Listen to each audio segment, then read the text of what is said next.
হঠাৎ করে যদি কোনো কালো বেড়াল আপনার বাড়িতে আসা শুরু করে তাহলে এটি অশুভ ইঙ্গিত দেয়।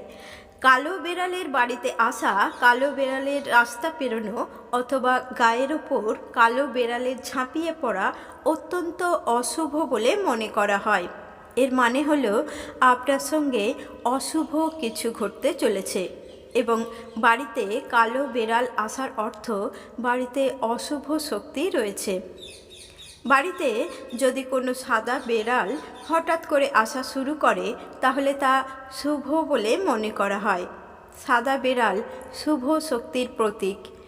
বাড়িতে সাদা বেড়াল হঠাৎ করে আনাগোনা শুরু করলে বুঝবেন খুব শীঘ্রই আপনার সঙ্গে ভালো কিছু ঘটতে চলেছে। বাড়িতে সাদা বেড়াল থাকলে নেতিবাচক শক্তি দূরে চলে যায়। সাদা বেড়াল সৌভাগ্য বহন করে আনে। আপনার বাড়িতে যদি বেড়াল বাচ্চার জন্ম হয় তাহলে তা অত্যন্ত শুভ ইঙ্গিতবাহী। এর অর্থ হলো কোনো শুভ অনুষ্ঠান আপনার বাড়িতে হতে চলেছে। বাড়িতে বেড়ালের কান্না মোটেও শুভ নয়। বাড়ির আশেপাশে বেড়ালের কান্না শুনতে পাওয়া কোনো অশুভ ঘটনার ইঙ্গিত বহন করে।